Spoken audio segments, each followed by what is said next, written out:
Okay. So as always, just starting off very gently, finding a comfortable seated position. And if you know the posture one, you're comfortable in it, sort of the ultimate posture, I suppose you could call it, then by all means go straight into it. But in the first instance, really what we want to do is to feel supported. So try and rest your feet down, sit up straight. If you're right back in the chair, that can be a good way to just give a little bit of extra support to the lower part of your back.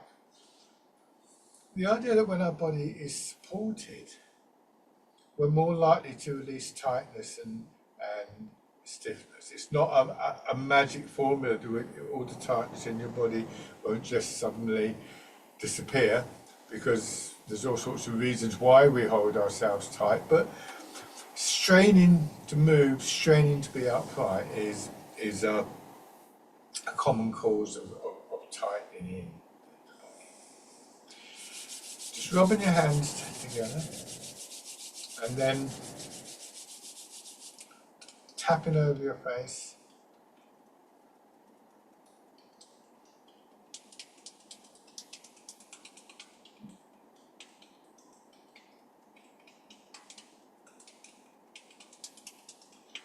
And then over your head and neck.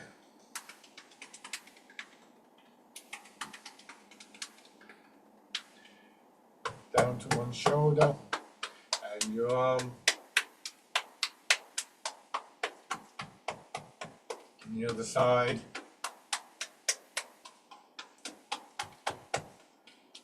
And onto the upper part of your chest. So a useful little warm-up exercise. Go down to your belly. One that both warms your body up, but also helps you to bring this sense of focusing of your attention into your body and your legs.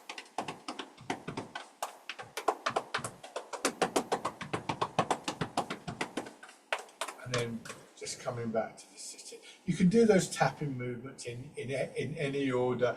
You can do them seated, standing, you can do them laying down. So they're as I say, they are quite useful, a way of just sometimes energizing yourself. So just thinking about the basic posture before we begin to move. But before we go into that, always think of the postures as something that we're moving towards. Our bodies have to condition for that, and even if you've been doing this for some while, if yesterday was the first day you mowed the lawn this year or something like that, then quite possibly your back and shoulders are a bit stiff. So it's never going to be exactly the same for any of us from day to day. But what we're moving towards is to sit forwards in the chair, have your feet flat on the ground, and in the seated posture to just tilt forwards. So when I do this, my head comes above that space between feet and hips, and this is where my weight begins to drop. So one of the first things to think about is, where does our weight go? If I'm leaning too far forward, or if I'm leaning back or sideways, then gravity's pulling me away from my hips, away from my legs, and I will inevitably stiffen up. If you do try this posture, you come forwards, feel free to sit back at any point. You will sometimes see me in a class sit back. If I've mowed the lawn yesterday, my back's tight. I will give my back that little bit of extra support. So supported by your feet and your hips, of course, and the chair naturally. Your back supported in the front of your body, so this is an encouragement to release tightness in belly, solar plexus, chest, shoulders. And as you start to get a sense for that, always remembering that many of these areas where we hold tightness are there by force of habit. So just the fact that we've got a posture where it's not necessary doesn't automatically mean they're going to go away. But we can get a little glimpse of it, and when we do, say, for instance, manage to drop the shoulders, we don't just collapse. There's still a chest cavity there because of your rib cage. So increasingly we feel a sense of support coming from within our body, from that area in and around the skeleton. And this can lead to a change in things like our breathing. We might notice that our breath comes a little bit more easily when we're not holding our chest tight, for instance. And generally speaking, one of the sort of outcomes that we're looking to develop and to cultivate is that there is within the body more space, less tightness, more space. And so there's space for movement, whether that be the movements of muscles and joints, things like circulation and breathing, digestion, they all require movement, or building up to that, this more subtle sense of the underlying pattern of movement, the flow, the momentum, the energy, however you care to label it. So just starting with different parts of the body, starting with your head and neck, gently turning your head. And that idea of maintaining space in the body should be reflected in the movements. So I can turn a certain amount and there's still space in that area of my neck. There's no pressure on the side of my neck. But if I turn too far, then it starts to tighten up. So we start to get a sense for what is a range of movement where we can maintain this smoother quality. Sometimes described as though your body would be in massage. So this can feel more like somebody's very gently massaging those big muscles at the back of your neck.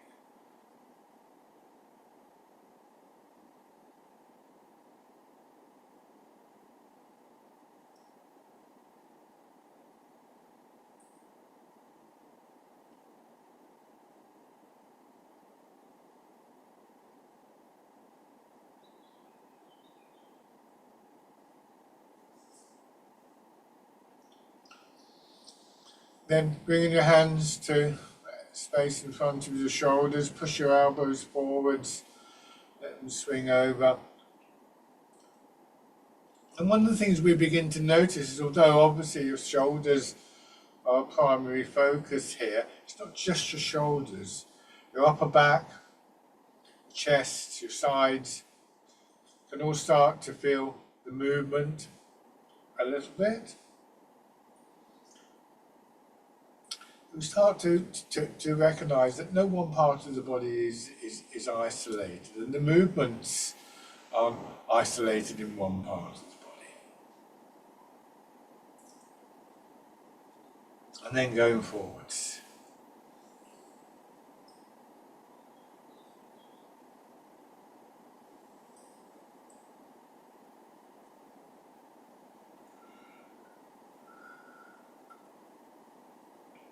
Your hands come down,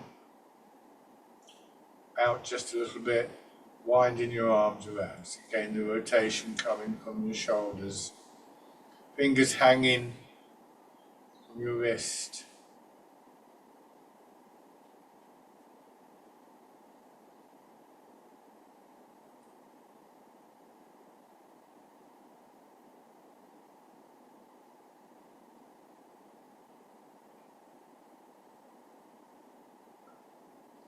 And then raising your hands and winding as though you're winding up string thread. Again, not just your wrists, but if I exaggerate slightly, see how my elbows are moving, my shoulders are rotating. And as always, with everything that we do, our attention, our intention, and aspects of mind are very definitely involved. And then going back the other way.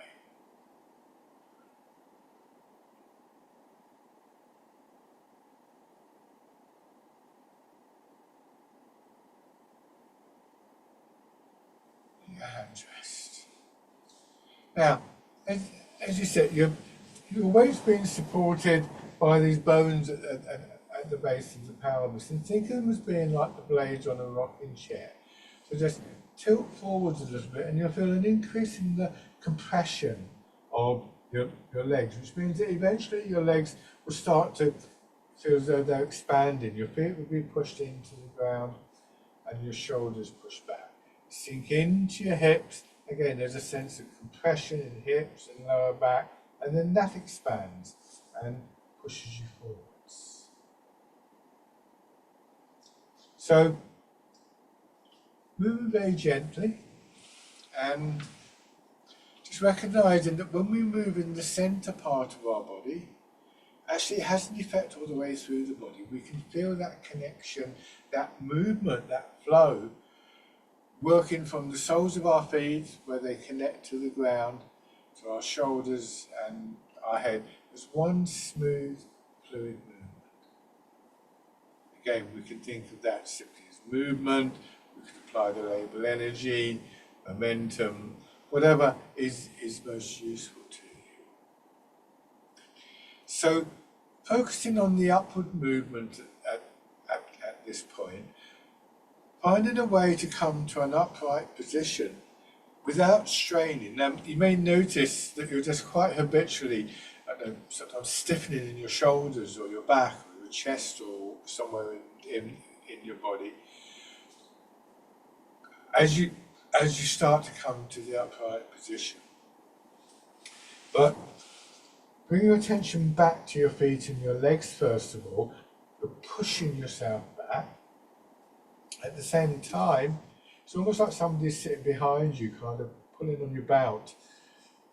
The hips sinking into the ground, and that also helps you to come upright with less strain. And so, going back to that idea of spaciousness within the body, we're able to come upright and then go forwards with less strain and with more space, and that fluid movement, that pulsing movement, is more likely to be able to permeate deeply into the body.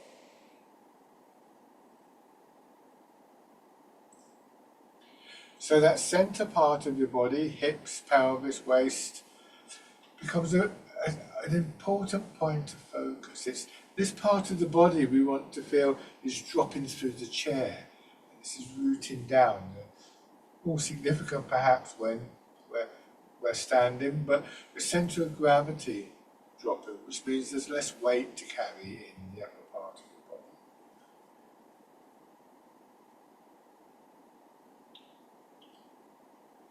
It is also, rooting down is also the process by which we generate this movement, this energy, through that dynamic of compressing and releasing, feeling that the upper body sort of contracts slightly and then expands. So again, the centre of the body is an important element in that. And finally, is where we rest our thoughts, from there to the ground. So you're literally getting more of a sense of being grounded. So what starts to happen through the movements is a greater awareness, a greater connection between that part of our self-awareness, our mind, and the rest of our body.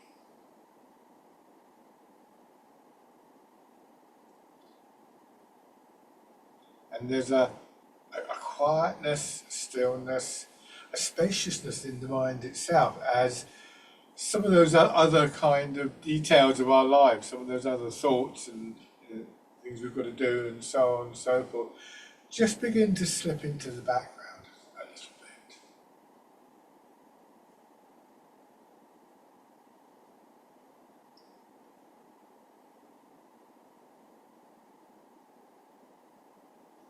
This time, from the upright position, turn a little bit, and you'll find that your weight now goes more into the leg that you're facing. So that center part of the body really guides the movement of the rest of the body. A bit like the steering wheel of a car.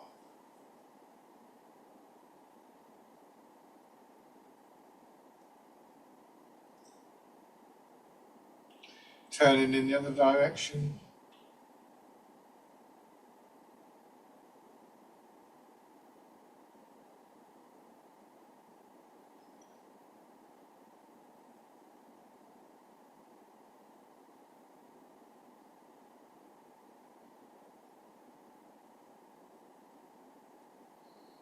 And then circling around.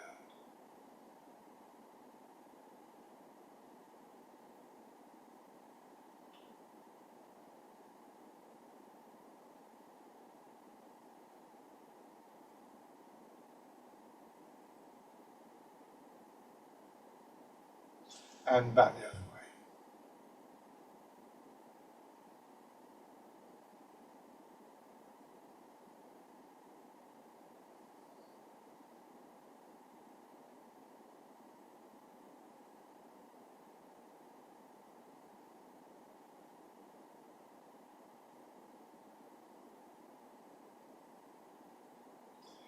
Coming back to that more upright position, let your weight just settle on a little bit more on one side, raise up the opposite leg, step out, put your heel down, lower the ball of your foot and gently press it, plant the foot.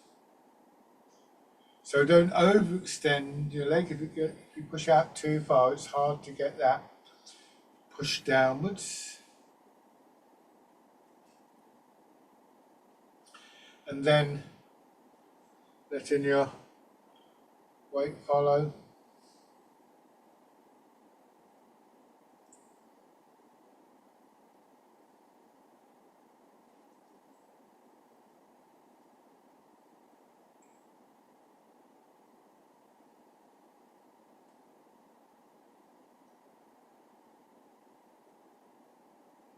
And then change sides.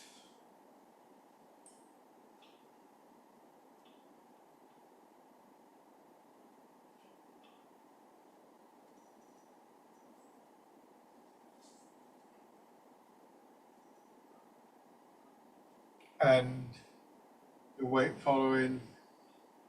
Remember, there's a push from this leg as well as from that leg, but more of a push from this other leg. Feeling that wave-like movement pushing you up, trying not to strain in back or shoulders. And then alternating from side to side, just noting how your body accommodates that. Your weight shifts a little bit, center turns.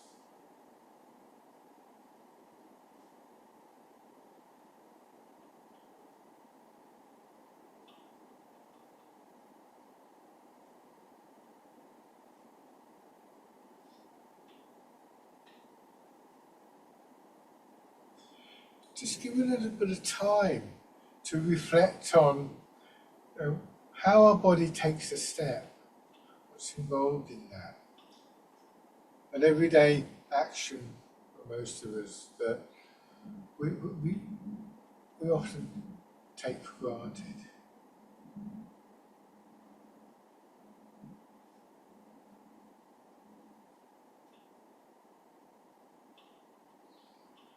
Okay, and then come back. So letting your hands drop down to your sides, down, elbows out a little bit. Turn your hands palm forwards again, and then easing forwards, tilting forwards, and rotating your arms. This bird folds its wings. So now we can really start to get that sense of a movement that permeates the whole of our body, from the soles of our feet, contact with the ground, our hips and the contact with the chair, up into our back and our spine, into our shoulders and into our arms.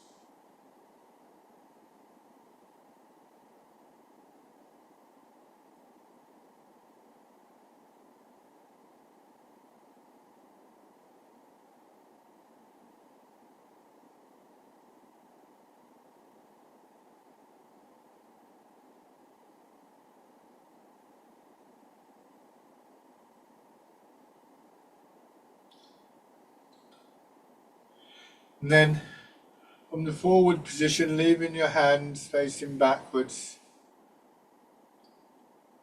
drawing your hands behind you, behind your shoulders, fisherman cast. Demonstrate from the side. I push down through my feet, my shoulders go back, my arms just sink into my hips as I push forwards, and my arms. And just hands swinging down, fingers swinging down in a very gentle curve. The movement begins in feet and hips, rises up through your body, finally reaching your arms.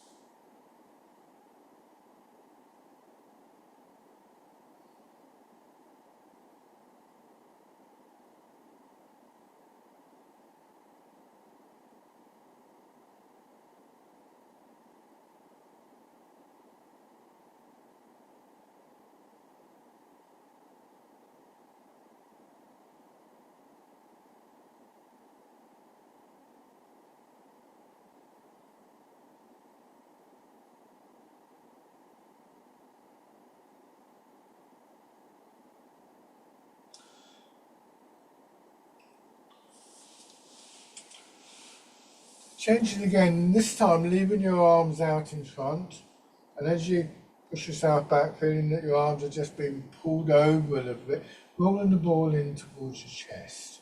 So try not to have the idea that you're lifting your arms. If there were a ball here, and I simply lifted my arms, I would no longer be in contact with it. So there's a little bit of a pull. And so our arms are pulled upwards, and then our elbows drop, and that draws the hands up a little bit higher. So we're not using our arms as much as we might think, and this leaves a little bit of space in our awareness to investigate what else is going on within the body. And what we start to feel from the ground is this expansion in belly, and then in solar plexus, and then in the chest, like a wave rising up through the body. It's that underlying movement. And like a wave coming up, it seems to just push your arms up a little bit further. So when we start to lose some of the tightness in the body and our body starts to move as one unit, then we start to be able to make movements that might have caused us some kind of tightening, some kind of strain, much more fluidly. We're not having to strain in our shoulders to lift our arms. We're just drawing the arms back and letting that rising energy push our arms up forwards.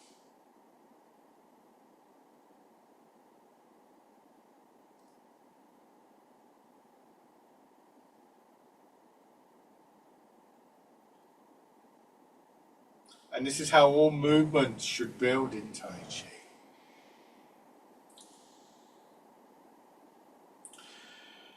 So this time, turning your hands in, and that rising movement, pushing your elbows out, drawing your fingers apart, opening the chest, and then going forwards, pressing. Pigeon spreads its wings, expanding in the front of your body, particularly chest and ribs, and then feeling the contraction there and the expansion across your back.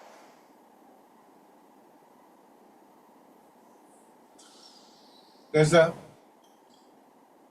aspect to this which is interesting, that the more we can become aware of these connections in the body, many of which are very, very subtle, the more effective they seem to become.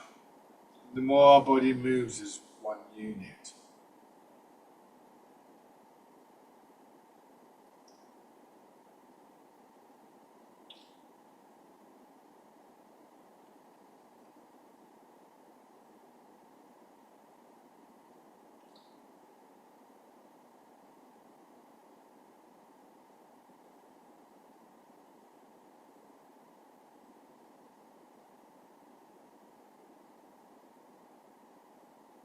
One more time.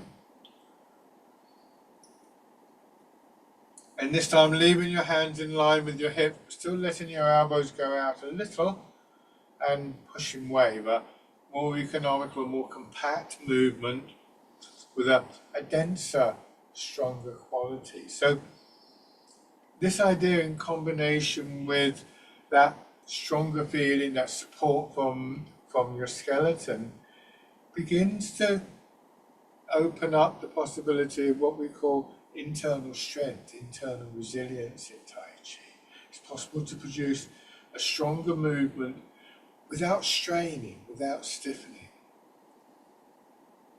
It's a strength that we might associate with running water rather than with sort of like solid steel or something like that.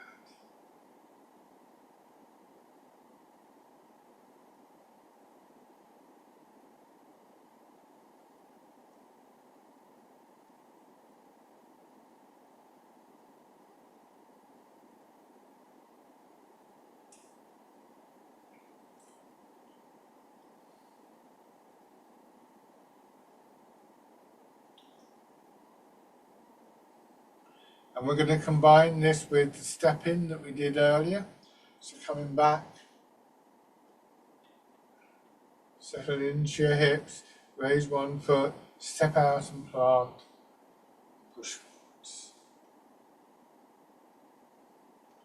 Coming back, again that little shift across and forwards. So we increasingly in Tai Chi concern ourselves with the small, subtle changes that take place within our bodies. And those movements quite naturally build into the bigger movements, the movements that we can see.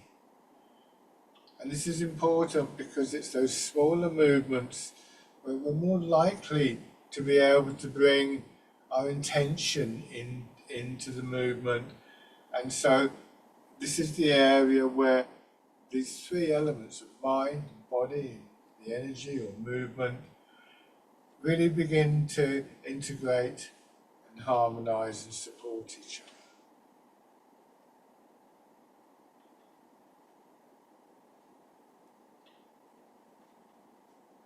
One more on each side.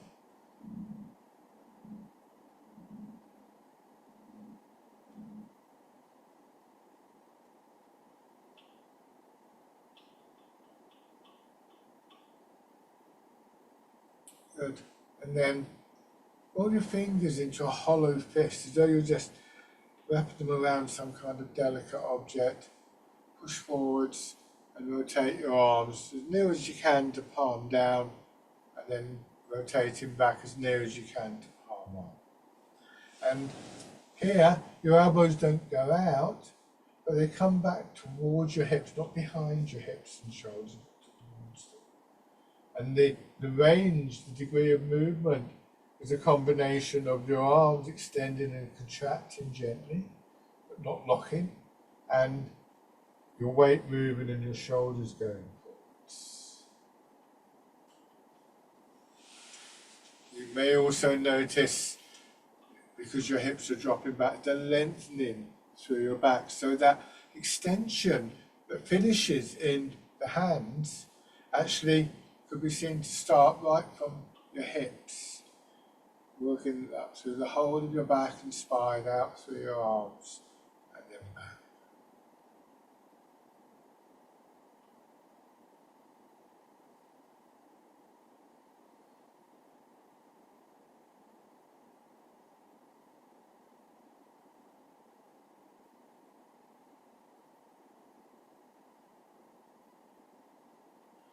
One more time, going forwards, and then open your fingers, turn them out, let them drop down a little bit as you come back, winding around, and once again pressing forwards.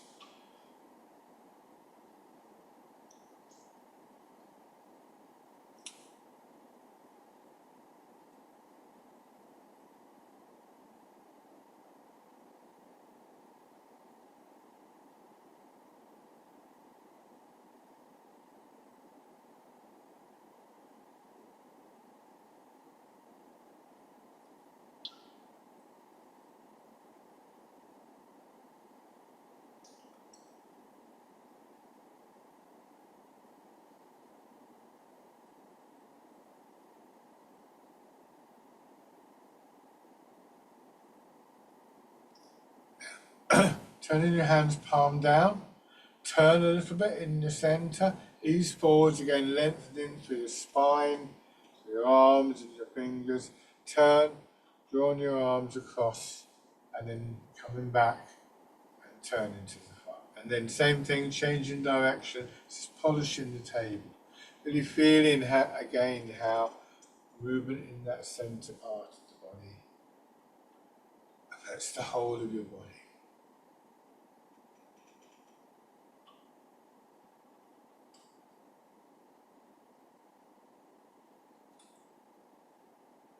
When one part of your body is in motion, the whole body is in motion.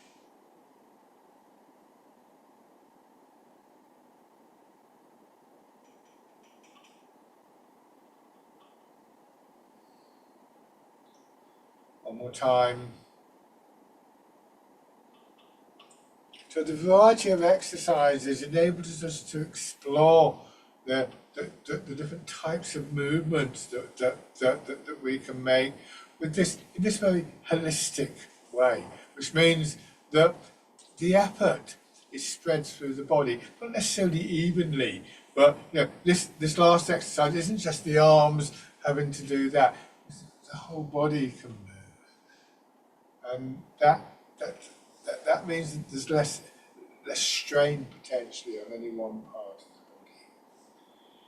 Turning your hands palm up, get that sense of just dropping down, so as though your head were pressing down on that area of your belly, and then feeling the expansion, lengthening through your back, pushing your arms up, and then down. This exercise is called rooting down, because when we feel that expansion in that area of the belly and the waist, the expansion isn't only upwards, but is also downwards. So we get that stronger sense of a connection through our legs and our feet with the ground, and that sense of the root, the centre of gravity, really down in the ground.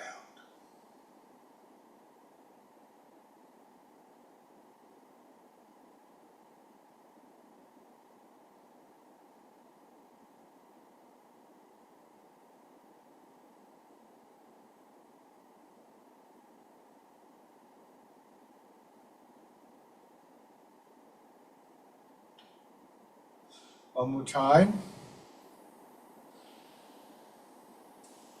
Then this time at the bottom of the movement, rotating so your fingers point outwards and your arms being pushed away from your body, swinging up in the exercise, the wild goose. So again, a variety of images we might use. One of the most common ones, and this is universal in Tai Chi, is as though you're moving through water. And if we can find the right image, this can have a profound effect on our bodies. Because, again, this is one of the ways that we influence these small patterns and changes within the body. So if the bird in flight offers an attractive image, then it can add something to the movement. But you might want to think, slightly related to that, if you had a feather in your hand and you were waving it up and down in the air, how that might feel.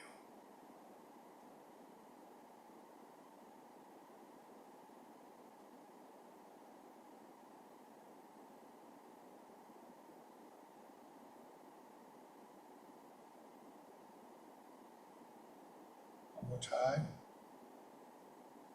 And then easing forwards, parting the clouds. Sit back, sink into your hips and push up. Elbows drawing your fingers around in a smooth circle, gently expansive. Try not to think of this as a stretch. It's an expanding, opening movement, building from the ground and from your hips. Pushing your arms away, remembering that feeling of space within the body, and you should always feel at the furthest range of the movement that you could have moved a little bit further, so we're always maintaining that space And it's through that space that that underlying dynamic pulse will work, governing all the other movements.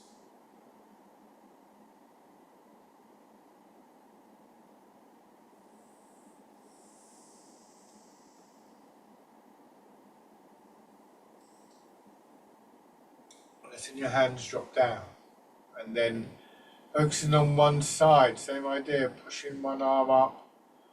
Dragon plucks the stars from the sky.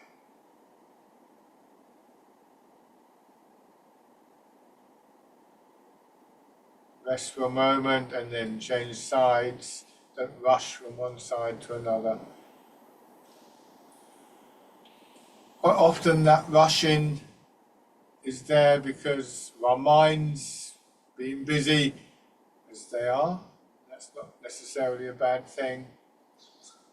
But just redirecting your attention and your thoughts into these small changes within the body, the feeling of your hips sinking into the chair, feeling of the expansion right up through that side of your body, rotating your arm to wind around, pulling down the contraction.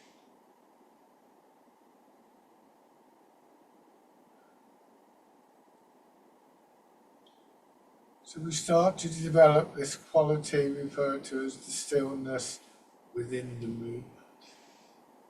Calm, quiet centre in which we can observe and influence the movements in our bodies, and maybe even beyond.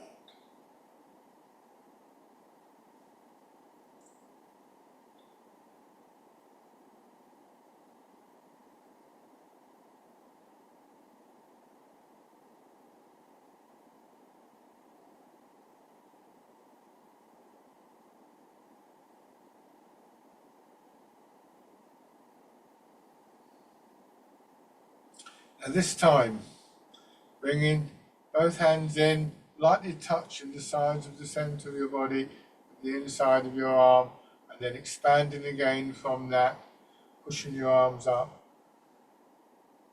and contracting back in. The rhythm almost all these exercises is very regular: expansion, contraction, expansion, pushing your arms out this time, and contraction. It's that pulsing movement.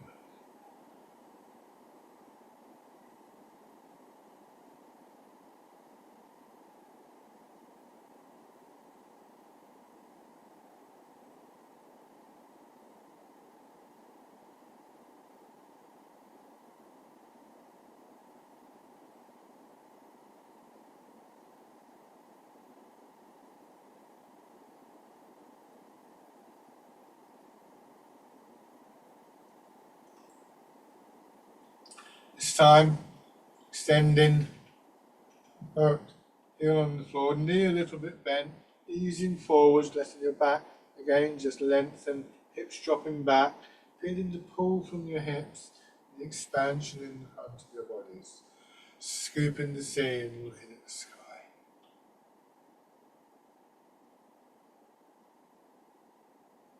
Reminding yourself of how the movement can feel, and an intention to move in that way can help.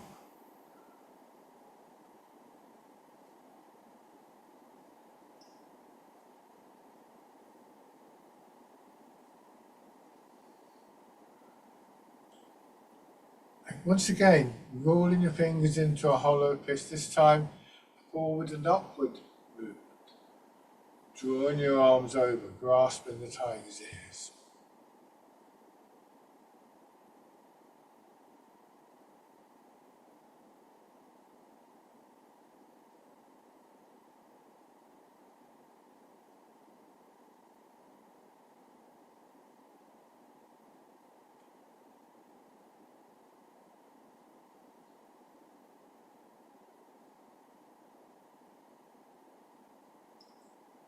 Good.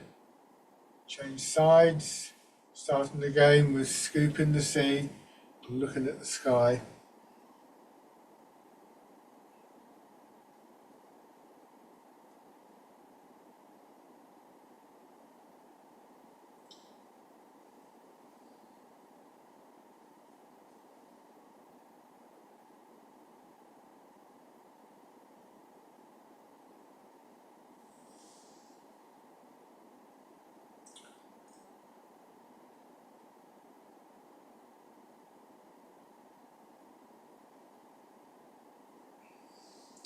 and then grasping the tiger's ears.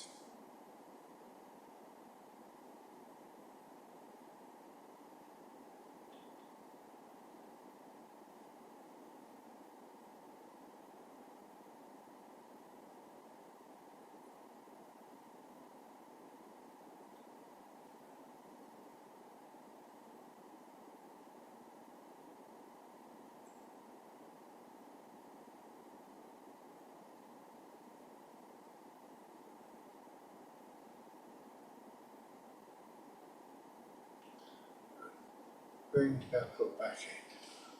Bring your hands as though they're holding the ball. Right hand on top and left hand underneath. Remember earlier I talked about that. You can imagine there's a ball in the belly. So now, compression, squeezing your hands together and then let them slide past each other. Right hand pushes down, left hand pushes up. So stretching between heaven and earth. Turn your hands in, out and push out. Expanding, contracting, expanding from hips to shoulders to the palms of your hands.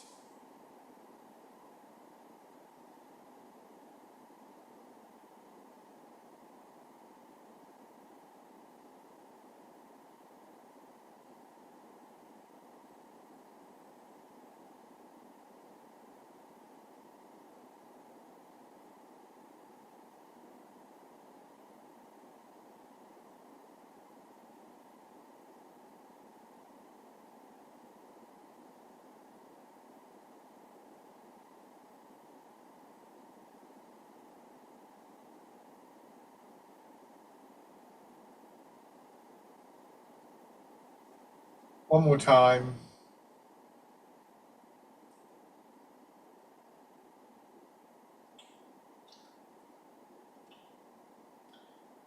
And come back to sitting.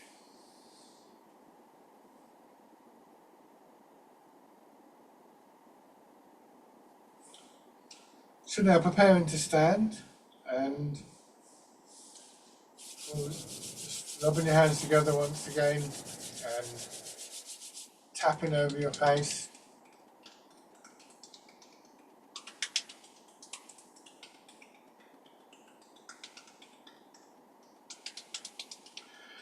Over your head and neck.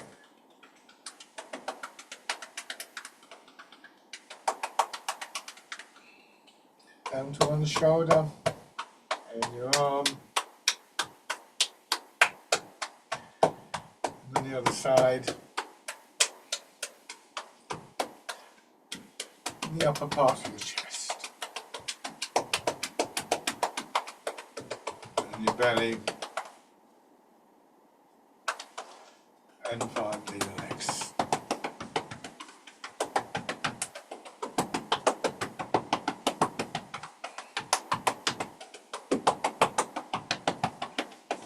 And then just to get the blood circulating through your legs again, before we try and stand on them, pushing your heels up.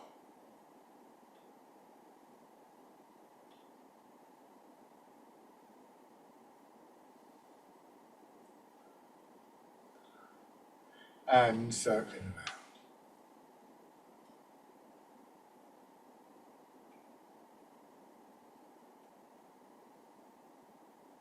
And back the other way.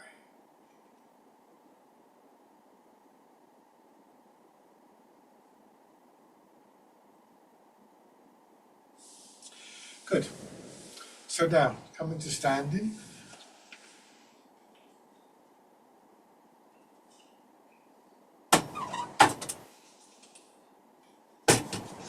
Standing posture, we want to reproduce the same qualities that we found in the seated.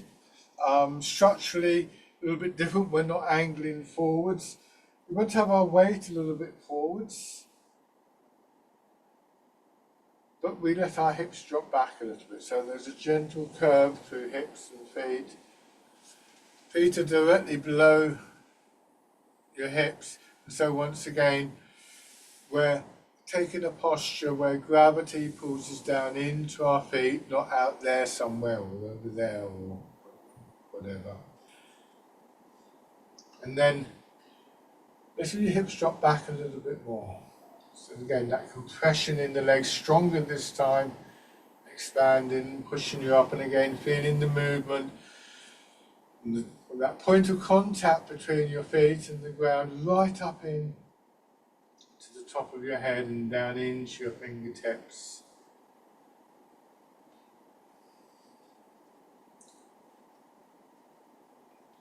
Bringing your hands around as though you're cradling the ball. And again, the standing version of rooting down. Do one of these, and at the bottom turn your fingers out and go into the wild goose. Excuse me. You don't have to do the sneeze. And then part in the cloud. So a little sequence. Just feeling the change from one movement to another. This time curling your fingers under and starting again.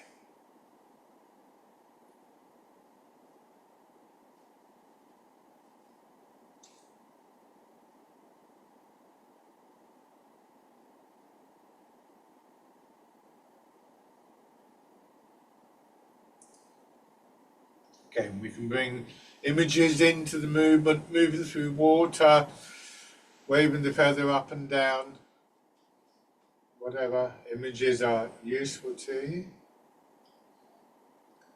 If an image doesn't work, then it's not a massive failure, because not every image does work for us. Sometimes it might be worthwhile investigating an image, seeing if you can make it work. But remember, the images are there to serve the movements.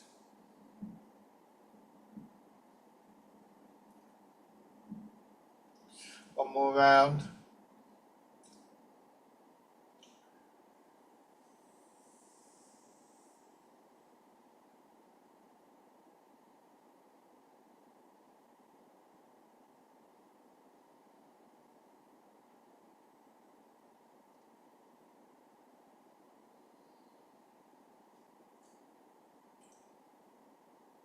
And let your hands rest. Shake out. Now take a step forward. Turn one foot out, step forward with the other foot. Once again, we have a square with our feet on the corners, the diagonal corners. And once again, beginning to let your weight move from one foot to another this time. And feeling that compression and release in the legs. This time, you don't want it to push you up, you want it to push you forwards and backwards. Taking a moment to just let your weight settle in each leg. Keeping your body upright, your shoulders in line with your hips.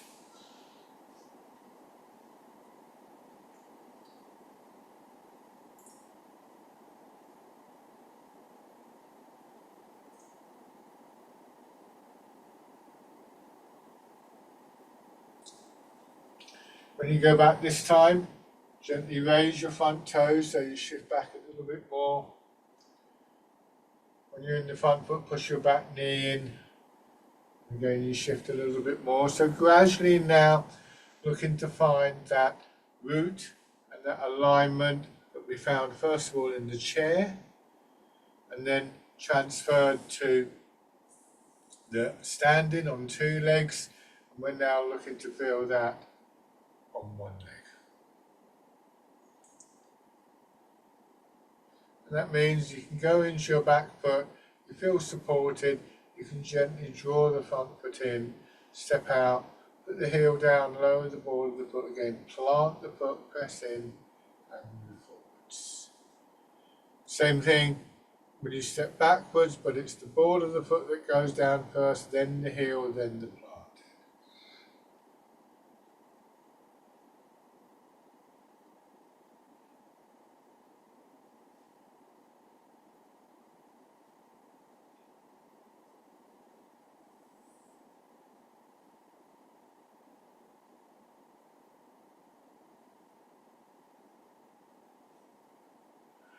Good. Shake out.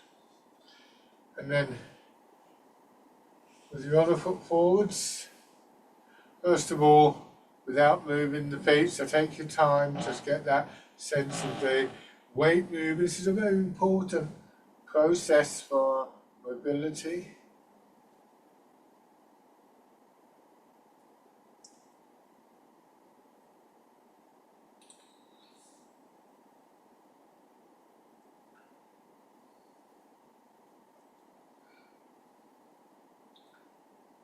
Raising your toes and your heel.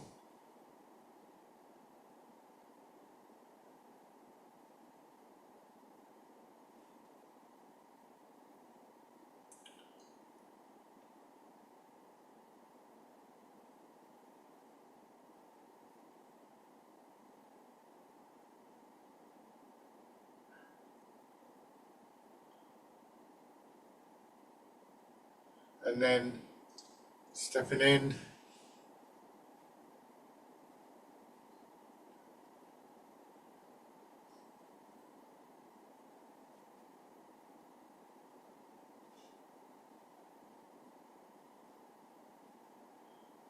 Take a few steps through. Doesn't matter whether you go forwards or backwards.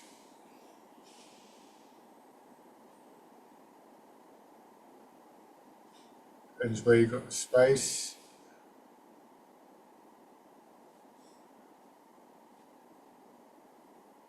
And then going back.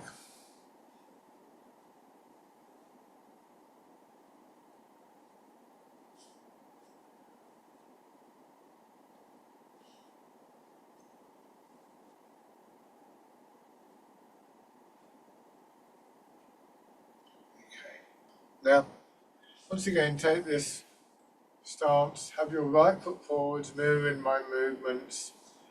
And as you go forwards, this time letting your arms swing through. So the standing version of fisherman cast a net.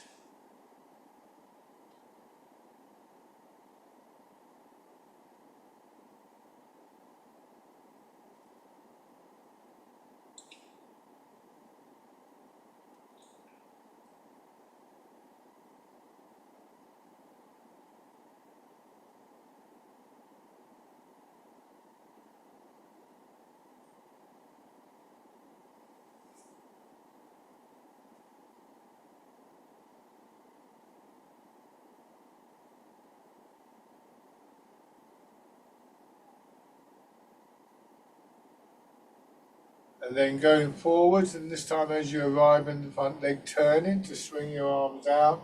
This is wind blows the willows. And into your back leg, body expanding, pushing your arms out, turning to the right. Feeling that whole sequence of movements. We're told the movement is rooted in our feet,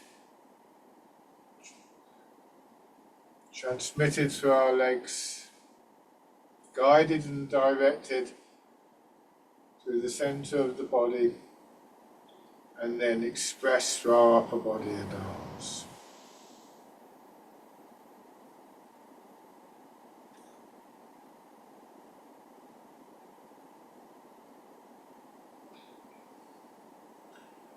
Okay, and then same thing with your left foot forwards, fisherman cast a net.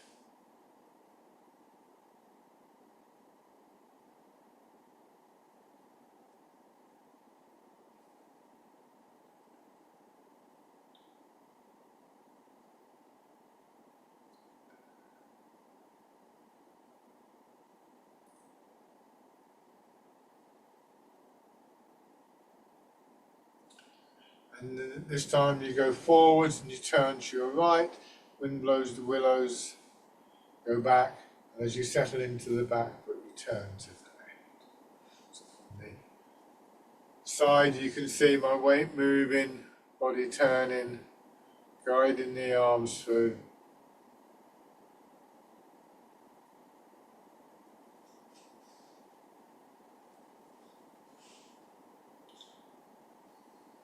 And we combine this with the stepping that we did a few moments ago. So again, I'm going to go forwards or backwards. So I'm going to have to go forwards, bring the foot in and just rest there for a moment, step through, body contracting and then turning, bring the foot in. Dragonfly skims the water.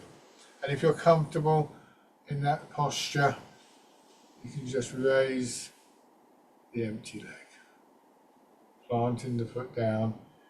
If you find that you try to raise the leg up and you're stiffening up and you're wobbling all over the place, just leave the toes down.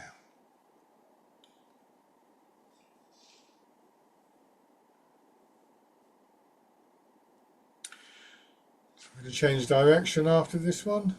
So easing back.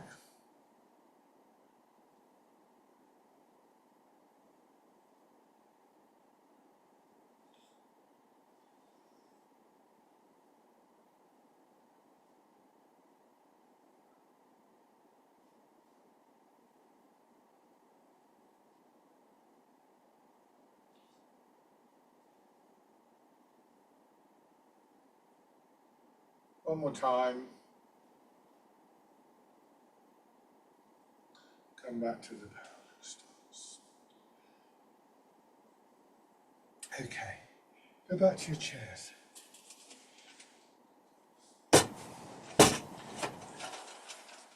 And our standard closing exercise. Straighten the chair up. Again, coming into this supported posture.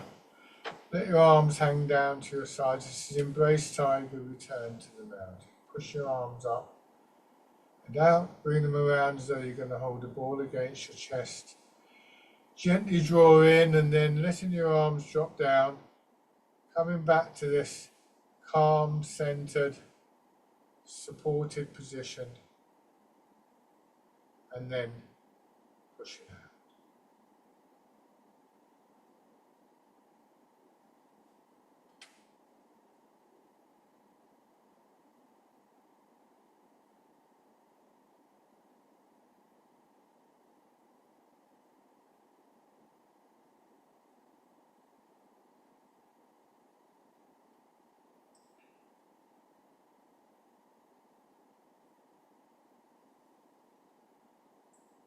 One more time.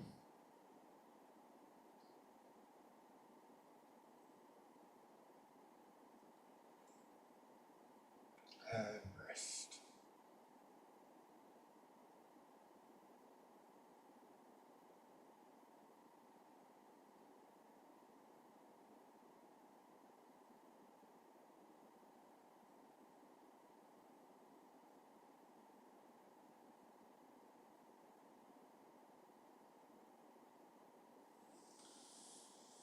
Open your eyes. So thank you very much, everybody. Hope that was enjoyable for you. It always seems to go so quickly, doesn't it? So enjoy the rest of your day. Take care and see you soon, hope.